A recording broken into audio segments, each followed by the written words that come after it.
Παρακαλώ, περάστε. Γεια σας. Γεια σας.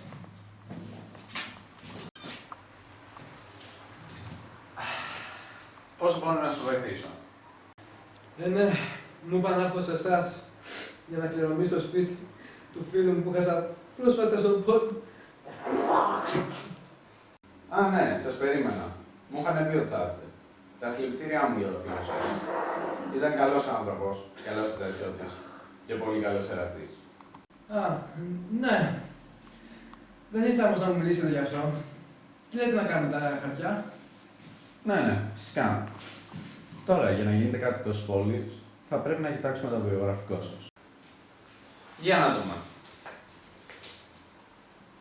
Δεν έχεις αδέρφια, η μητέρα σου πέθανε στη γέννα. Α, όχι. Τη σκότωσε ο πατέρας σου επειδή πίστευε ότι ήταν καλύτερος χορευτής από αυτήν.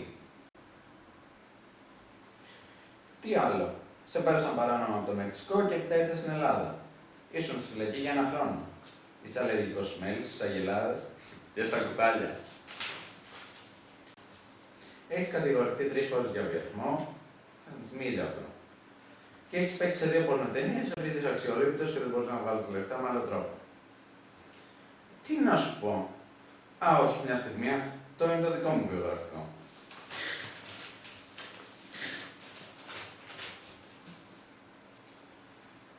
Α, να το δικό σου. 21 ετών ακόμα, φοιτητής, η οικογένειά σου μένει στην Αθήνα, αυτά.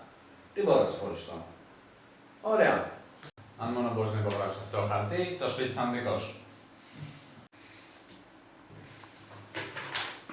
4 μήνες δωρεάν Όχι, όχι, δικό μου λάθος. Αυτό δεν είναι το σωστό χαρτί.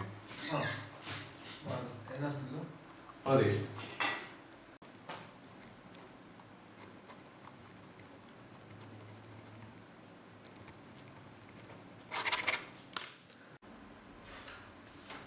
Ορίστε. Ευχαριστώ για τη συνεργασία. Γεια σας. Γεια σας, ευχαριστώ και εγώ πάρα πολύ. Και καλή διαμονή στο καινούργιο σπίτι. Ευχαριστώ.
Vamos.